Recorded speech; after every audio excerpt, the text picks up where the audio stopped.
بدن یہ اللہ تعالیٰ کی بہت بڑی نعمت ہے، اور اللہ عز و جل نے ہم کو ہمارے جسم میں جتنے بھی پارٹس، باڈی پارٹس دیے ہیں، اعضاء دیے ہیں، وہ سب اپنی اپنی جگہ بہت اہم ہے، بہت زیادہ اہم۔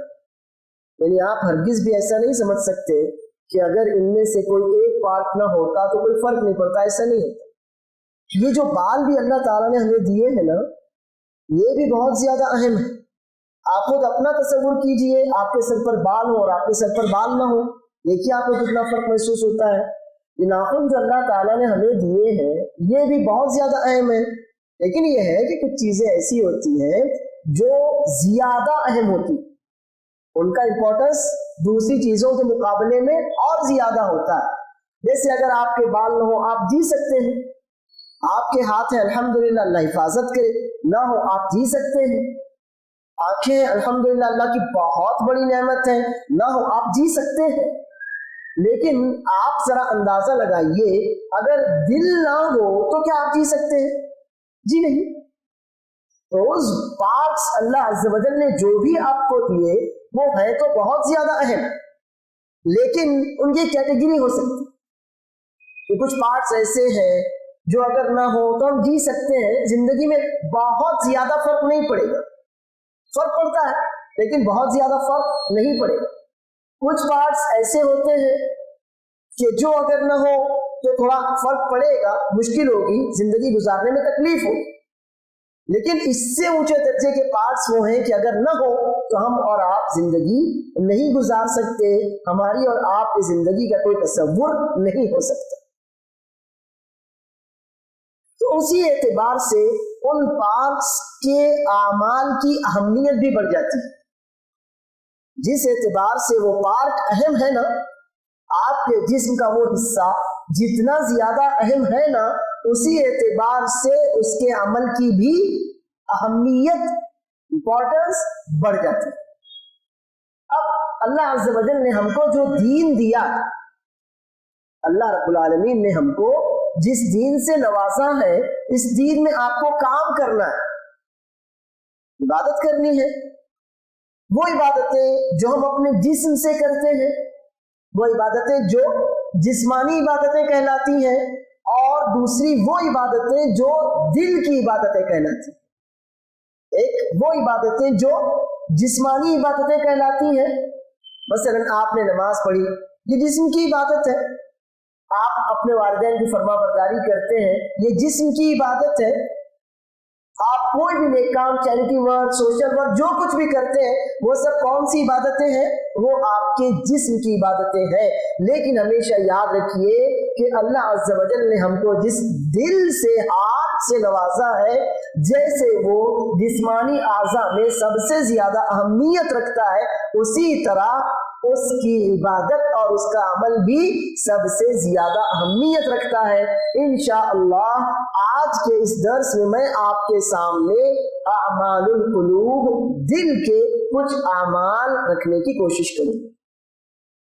دل کیا ہے، دل کو دل کیوں کہتے ہیں، یہ ساری باتیں تو مجھے معلوم ہے کہ ہم نے آپ کو بتائی تھی، یاد ہوگی، یاد ہے نا کہ دل کو قلب کہتے ہیں، قلب کہنے کی وجہ کیا ہے، یہ ساری باتیں الحمدللہ آپ کے ذہن میں ہوں گی۔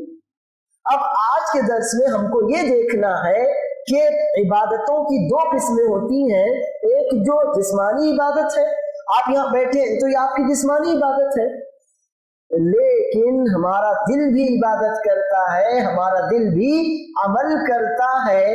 دل کے عمل کے بغیر آپ کے جسم کا عمل بیکار۔ اسی لیے اگر کوئی آپ سے پوچھے ایمان کی تعریف کیا ہے، ایمان کا ڈیفینیشن کیا ہے، تو آپ کہیں گے ایمان کی تعریف ہے قول و عمل۔ یاد رکھیے اس کو، ایمان کا ڈیفینیشن کیا ہے؟ قول و عمل، بس۔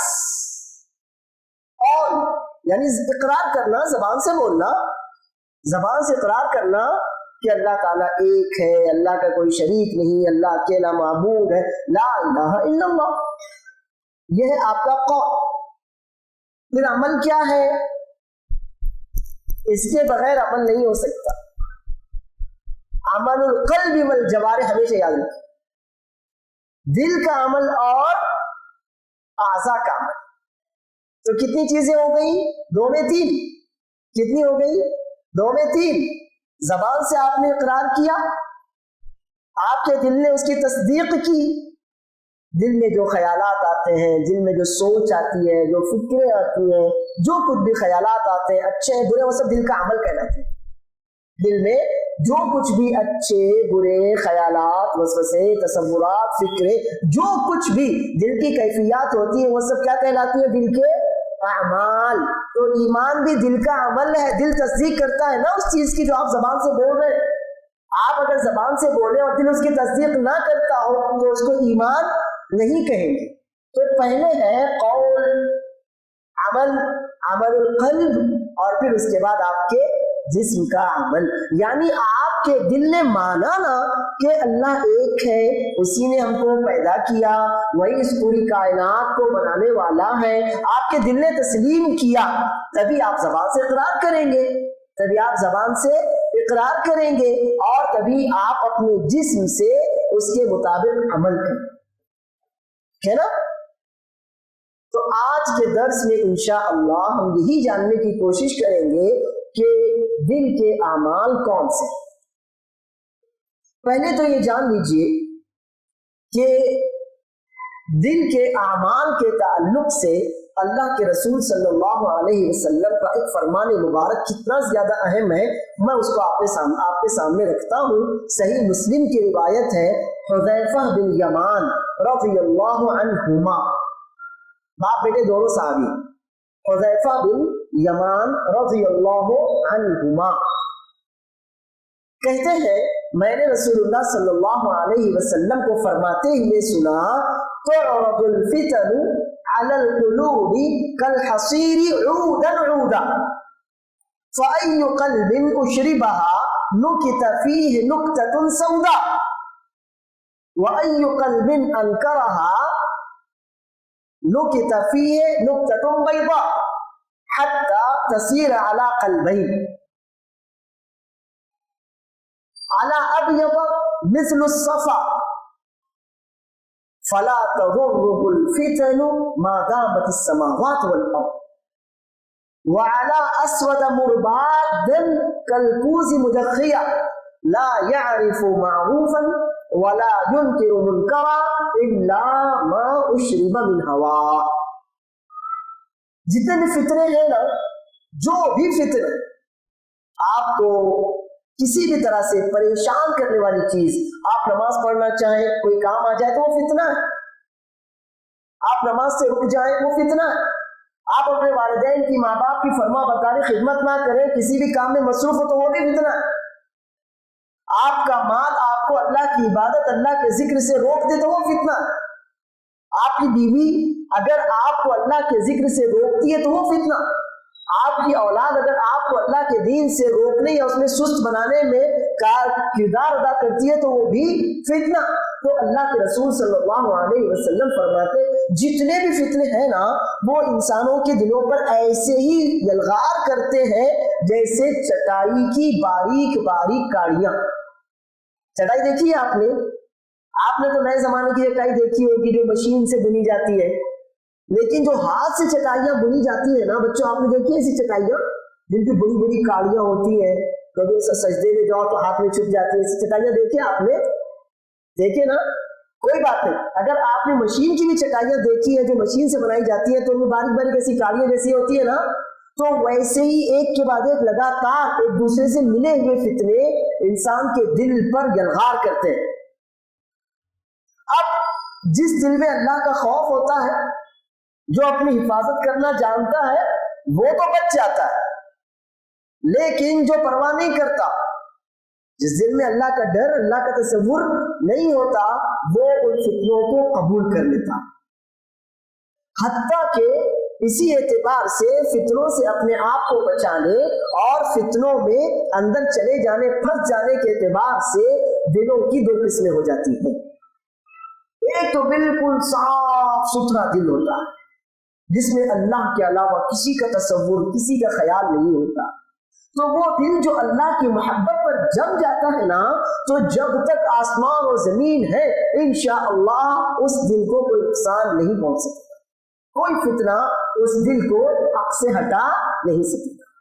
لیکن جو دل ان فتنوں کو ان فتنوں کو قبول کرتا چلا جاتا ہے تو اسی اعتبار سے وہ دل کالا کالا کالا ہوتا چلا جاتا ہے، کیونکہ ہر گناہ کی وجہ سے دل پر ایک کالا نقطہ لگا دیا جاتا ہے۔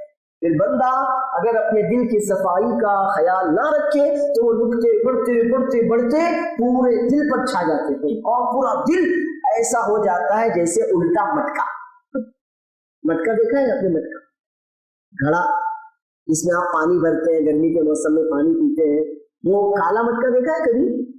وہ نیچے سے کیسا ہوتا ہے؟ جب کالا ہوتا ہے نا، جب کالا ہوتا ہے نا تو ویسا ہی وہ دل بھی ہو جاتا ہے۔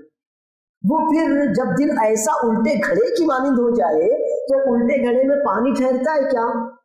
نہیں نا، نہیں ہے نا، الٹا گھڑا مطلب اس میں کچھ نہیں ہو سکتا۔ تو ویسا ہی وہ ہوتا ہے، پھر وہ نہ خیر کو خیر سمجھ سکتا ہے نہ شر کو شر سمجھ سکتا ہے، سوائے اس کے جو اس کا دل چاہے۔ تو انسان کے خیر پر ثابت قدم رہنے اور خیر سے ہٹ جانے میں سب سے اہم کردار کس نے ادا کیا؟ دل نے۔ فتنوں نے یلغار کی تو کہاں کی؟ دل پر۔ اسی لیے رسول اللہ صلی اللہ علیہ وسلم فرماتے ہیں، صحیح بخاری اور صحیح مسلم کی روایت ہے، ان فی الجسد مضغۃ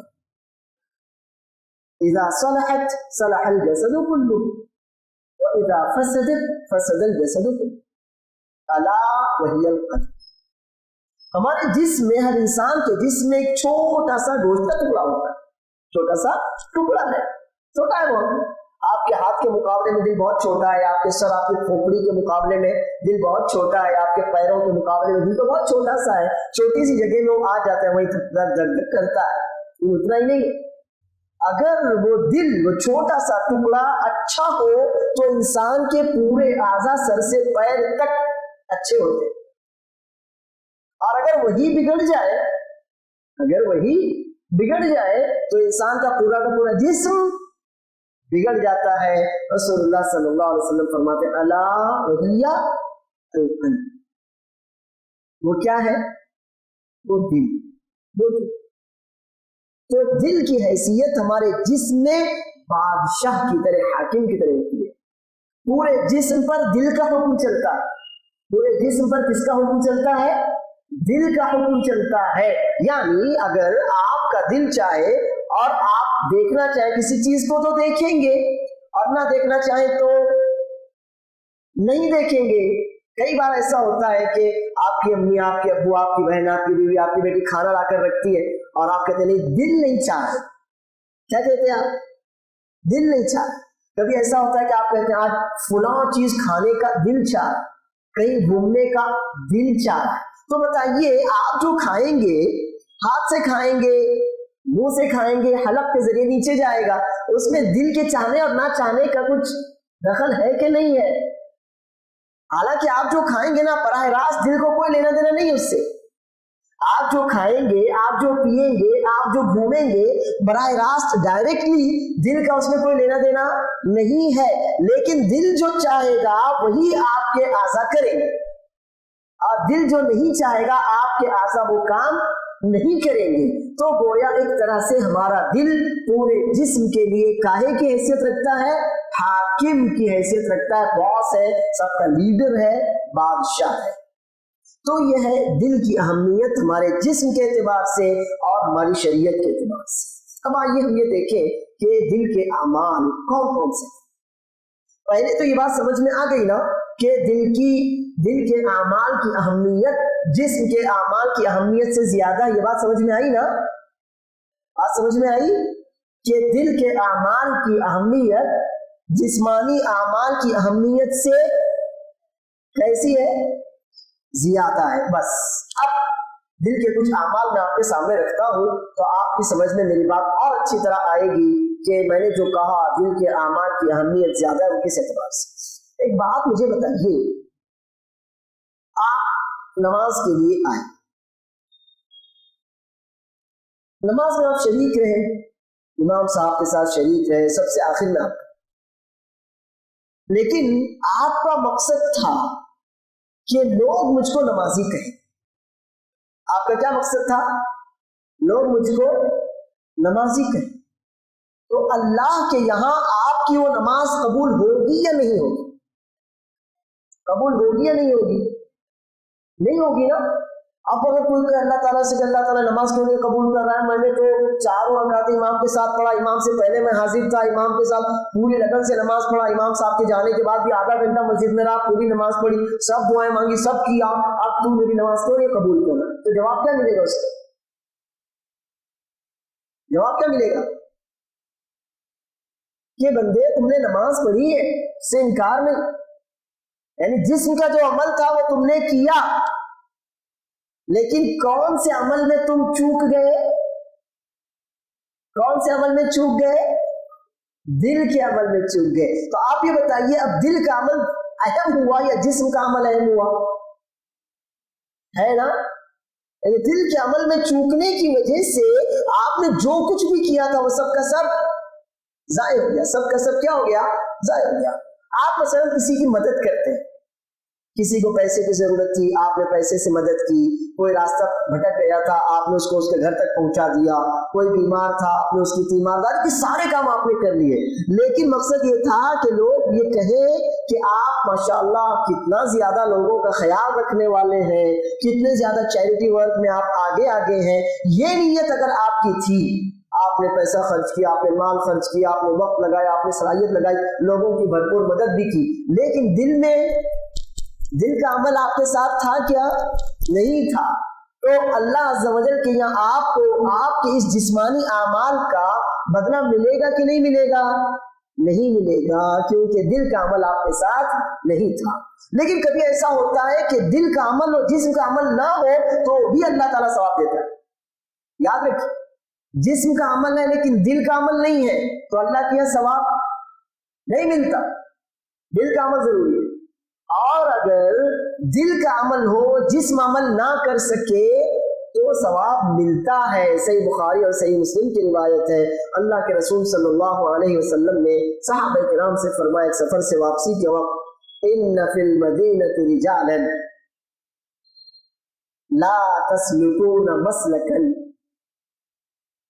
ولا تمشون وادیا الا وهم شریکوکم فی الاجر حبسهم العذر۔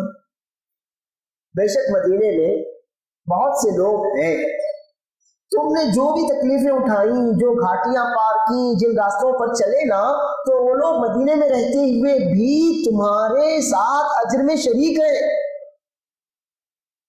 تو وہ کچھ کیا نہیں نا، کس اعتبار سے وہ شریک ہیں؟ دل کے عمل کے اعتبار سے وہ شریک ہے۔ حبسهم العذر، جسمانی طور پر کوئی ڈیفیکلٹی تھی، کوئی پریشانی تھی، کوئی پرابلم تھا جس کی وجہ سے وہ تمہارے ساتھ نہیں آ سکے، لیکن دل کا عمل تھا، دل کا عمل تھا۔ صحیح بخاری اور صحیح مسلم کی ایک اور واضح روایت آپ سنیے، انشاءاللہ بات واضح ہو جائے گی۔ اللہ کے رسول صلی اللہ علیہ وسلم فرماتے، اللہ تعالیٰ اپنے فرشتوں سے فرماتا ہے، اذا ہم عبدی بالحسنۃ فاکتبوها له حسنۃ وَإِنْ عَمِلَهَا فَاكْتُبُوهَا لَهُ بِعَشْرِ حَسَنَاتٍ وَإِنْ هَمَّ بِسَيِّئَةٍ فَلَا تَكْتُبُوهَا لَهُ فَإِنْ عَمِلَهَا فَاكْتُبُوهَا لَهُ بِسَيِّئَةٍ وَاحِدَةٍ وَإِنْ تَرَكَهَا فَاكْتُبُوهَا لَهُ حَسَنَةً لِأَنَّهُ إِنَّمَا تَرَكَهَا مِنْ جَرَّاءٍ۔ اللہ تعالیٰ اپنے فرشتوں سے کہتا ہے، اگر میرا بندہ نیکی کا ارادہ کرے نا، نیت کہ میں یہ کروں، یعنی اگر آپ نے سوچا نا کل انشاءاللہ میں 1 روپیہ صدقہ دوں گا، آپ کو اجر مل گیا، نیت سچی ہے تو آپ کو اجر مل گیا۔ اور اگر آپ نے وہ نیکی کر لی تو آپ کو اس کا 10 گنا زیادہ اجر ملے گا۔ اور اللہ کا فضل، اللہ کی رحمت بھی دیکھیے، فرماتا ہے لیکن اگر میرا بندہ گناہ کا ارادہ کرے نا تو گناہ مت لکھنا، نہیں لکھنا۔ دیکھیے اللہ کا فضل، اگر نیکی کا ارادہ بھی کیا تو ایک نیکی مل گئی آپ، اور اگر وہ کر لیا آپ نے وہ نیک کام، وہ اچھا کام، تو آپ کو اس کا کتنا ملے گا؟ منیمم کتنا ملے گا؟ 10 گنا، 10 ٹائمز۔ اور اگر آپ نے کوئی گناہ، کسی گناہ برائی کا ارادہ کیا تو اللہ کے یہاں آپ کے کھاتے میں کوئی گناہ نہیں لکھا جاتا۔ اگر آپ نے گناہ کر لیا تو کتنا لکھا جائے گا؟ ایک ہی، جتنا کیا اتنا ہی۔ تو اللہ کا فضل دیکھیے، نیکی کرو تو منیمم 10 گنا زیادہ، اگر نہ کرو صرف ارادہ کرو تو بھی ثواب، اور اگر کوئی گناہ کرو تو اتنا ہی ملے گا جتنا گناہ کیا۔ اور اگر، ابھی فضل دیکھیے، اور اگر آپ نے گناہ کا ارادہ کیا تھا لیکن اللہ کے ڈر سے اسے چھوڑ دیا تو آپ کو نیکی ملے گی۔ اللہ فرماتا ہے کیونکہ بندے نے میرے ڈر کی وجہ سے گناہ چھوڑا نا، تو اس کا گناہ چھوڑنا بھی عبادت ہے، اس کا گناہ چھوڑنا بھی عبادت ہے۔ یہ ہے دل کا عمل۔ کیا آپ نے کچھ نہیں کیا، نیک ارادہ کیا، تو بھی آپ کو اس عمل کا ثواب ملا۔ اور جسم کا عمل دیکھیے کہ آپ نے جسمانی عمل کیا لیکن دل کے عمل میں آپ فیل ہو گئے تو آپ کو اپنے اس عمل کا ثواب نہیں ملے گا۔ اسی کو کہتے ہیں اخلاص۔ تو ہمیشہ یاد رکھیے دل کا سب سے پہلا جو عمل ہے وہ ہے کیا ہے بچوں؟ اخلاص، کہ آپ کا وہ عمل خالص اللہ کے لیے ہونا چاہیے۔ 23 پارہ سورہ زمر اللہ عز و جل فرماتا ہے قل اللہ اعبد مخلصا لہ الدین۔ آیتیں ماشاءاللہ 4-5 آیتیں لگاتار اخلاص کے بارے میں ہی ہیں۔ قل انی امرت ان اعبد اللہ مخلصا لہ الدین وامرت لان اکون اول المسلمین قل انی اخاف ان عصیت ربی عذاب یوم عظیم قل اللہ اعبد مخلصا لہ الدین۔ اعلان کیجئے کہ میں صرف اللہ کی عبادت کرتا ہوں، اپنے دین کو، اپنی تمام عبادتوں کو صرف اسی کے لیے خالص کرتے ہوئے، یعنی میں جو بھی نیک کام کروں میرا وہ نیک کام صرف اللہ کی رضا کے لیے ہوگا۔ تو یہ دل کا سب سے پہلا عمل ہے۔ کیا ہے دل کا سب سے پہلا عمل؟ کیا ہے؟ اخلاص۔ دل کا دوسرا عمل ہے خشوع۔ خشوع آپ نے سنا ہوگا نا، نماز خشوع و خضوع سے پڑھنا چاہیے، سنا ہے نا؟ نماز خشوع و خضوع سے پڑھنا چاہیے۔ اب میں اگر آپ سے پوچھوں بھائی یہ کیا ہے خشوع و خضوع، تو خشوع ہے دل کا عمل اور خضوع ہے جسم کا عمل۔ خشوع ہے جسم کا، خشوع ہے دل کا عمل اور خضوع ہے جسم کا عمل۔ اللہ فرماتا ہے قد افلح المؤمنون الذين هم في صلاتهم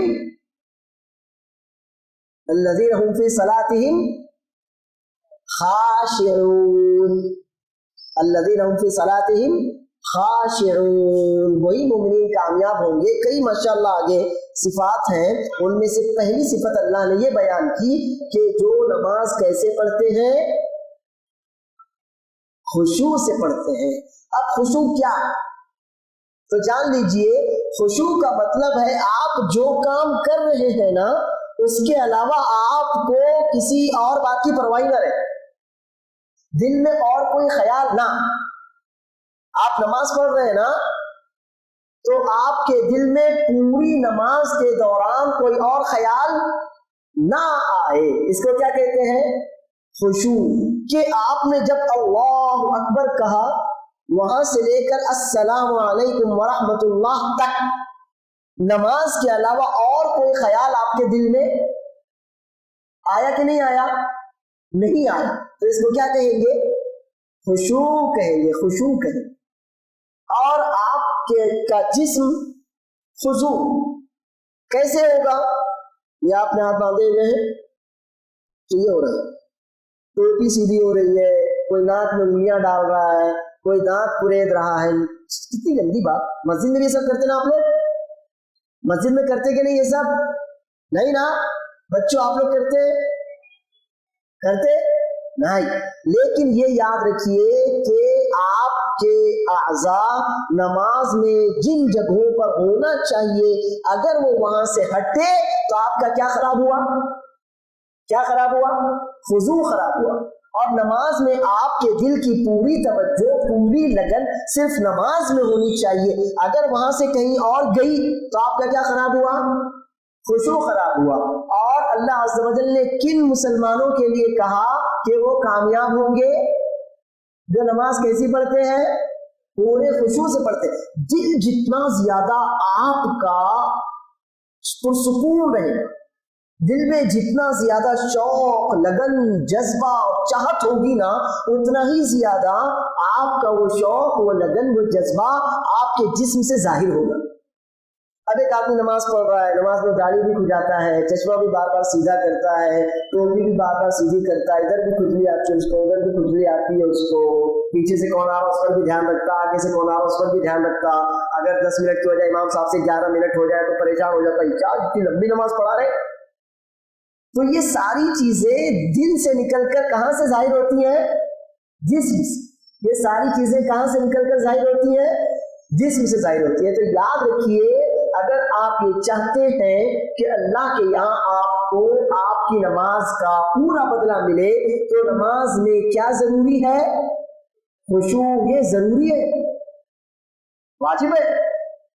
یعنی بغیر خشوع کے آپ کی نماز، ہاں بغیر سم والے موبائل کی طرح ہو. سمجھ آئی نا بات؟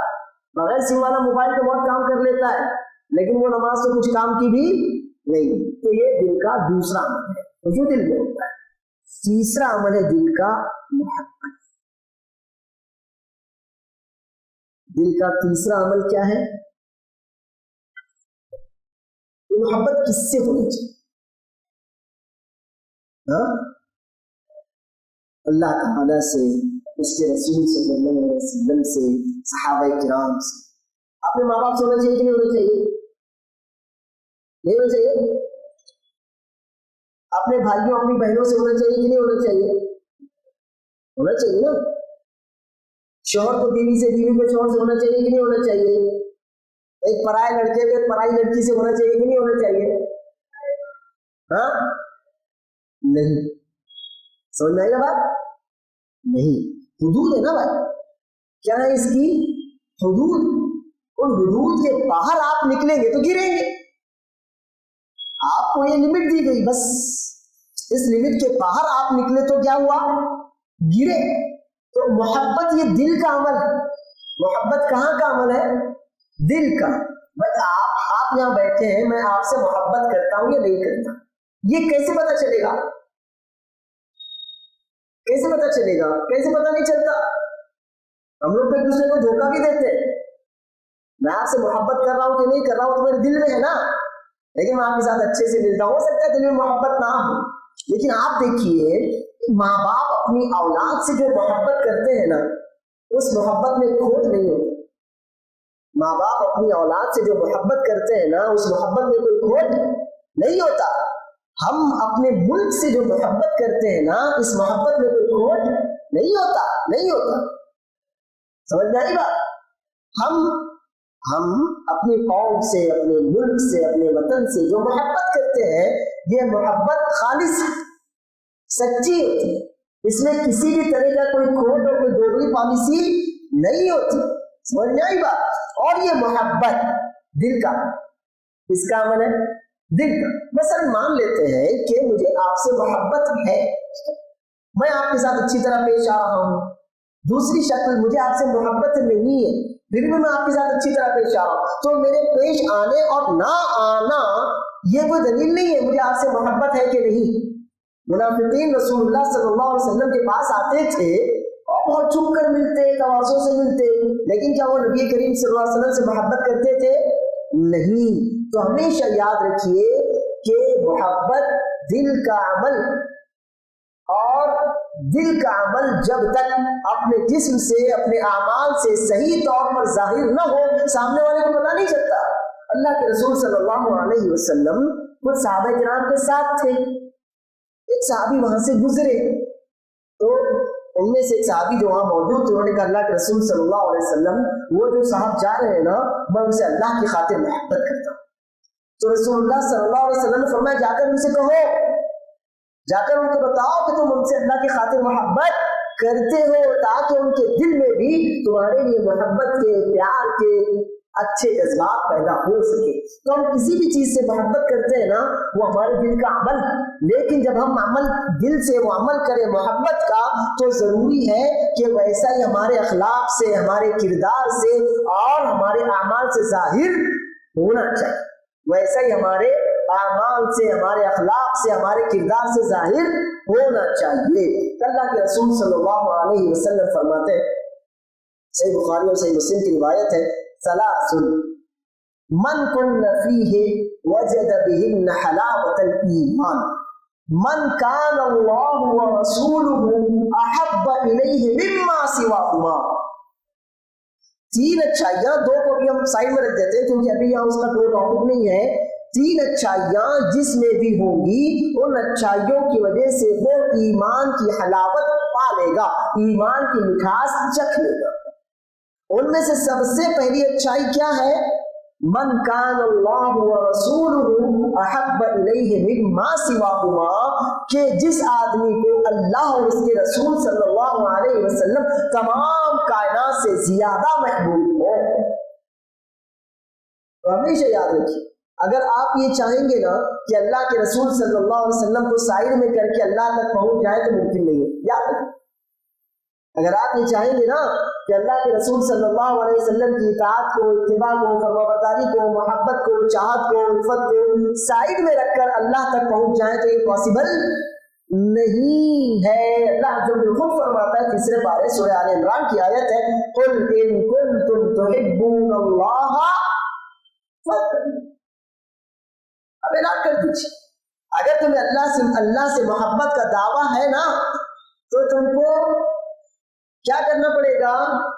نبی کریم صلی اللہ علیہ وسلم کی اتباع کرنی پڑے گی، اور نبی صلی اللہ علیہ وسلم کو فالو کرنا آپ کی محبت کے بغیر ممکن نہیں ہے. صحیح بخاری صحیح مسلم کی روایت ہے، لا یؤمن احدکم حتی اکون احب الیہ من والدہ وولدہ والناس اجمعین. تم میں سے کوئی اس وقت تک مومن نہیں ہو سکتا جب تک کہ نبی کریم صلی اللہ علیہ وسلم اس کے دل میں تمام لوگوں سے زیادہ، اولاد سے زیادہ، والدین سے زیادہ محبوب نہ ہو جائے. تو دل کا یہ کون سا عمل بتایا تھا میرے محبت کو؟ کون سا؟ تیسرا، یاد ہے نا؟ تیسرا. ایک چوتھا عمل بھی سن لیجیے، اور وہ ہے حیا. کیا کہا میں نے؟ حیا یعنی شرم، حیا یعنی شرم. دیکھیے، حیا دل کا عمل ہے. اگر میں واقعی کسی چیز سے شرماتا ہوں تو کہاں شرم کے وہ جذبات کہاں ہوں گے؟ شرم کے وہ جذبات کہاں ہوں گے؟ دل میں ہوں گے. حیا دل کا عمل ہے. اسی لیے تو رسول اللہ صلی اللہ علیہ وسلم نے حیا کو کیا قرار دیا ہے؟ الحیاء شعبۃ من الایمان. حیا ایمان کا اہم ترین حصہ ہے. اور حیا کہاں ہوتی ہے؟ شرم کہاں ہوتی ہے؟ ہاتھ میں، پیر میں. انسان اپنی شرم کا چھپاتا ہے کہ نہیں چھپاتا؟ کیوں چھپاتا ہے؟ اگر میں تو سارے انسان ایک جیسے ہیں نا، آپ کیا چھپاتے ہو؟ تو آپ کیا کہیں گے؟ آپ کیا کہیں گے؟ یقیناً ہم سب ایک جیسے ہیں، لیکن ہماری حیا، ہماری شرم، ہماری غیرت ہمیں اس بات کا پابند کرتی ہے کہ ہم اپنی شرمگاہ چھپائیں. صحیح بات ہے کہ نہیں ہے؟ جی. تو حیا ہمارے دل کا عمل ہے، اور اللہ کے رسول صلی اللہ علیہ وسلم فرماتے ہیں الحیاء خیر کلہ. حیا ہر اعتبار سے مکمل طور پر خیر ہے. صحیح بخاری صحیح مسلم کی روایت ہے. ایک اور روایت صحیح بخاری کے اللہ کے رسول صلی اللہ علیہ وسلم فرماتے ہیں ان مما ادرک الناس من النبوۃ الاولى اذا لم تستحی فاصنع ما شئت. پرانے جو نبی صلی اللہ علیہ وسلم سے پہلے کے انبیاء اور رسول آئے، انہوں نے بھی اپنے قوموں کو وہی تعلیم دی تھی جو نبی کریم صلی اللہ علیہ وسلم اپنی قوم کو سکھا رہے ہیں. اور وہ یہ ہے کہ اگر حیا ہے تو آپ ہر اس کام سے دور رہیں گے جس کی وجہ سے آپ پر عیب لگے. اگر حیا ہے دل میں، شرم ہے، تو آپ ہر اس کام سے کیا ہوں گے؟ دور رہیں گے.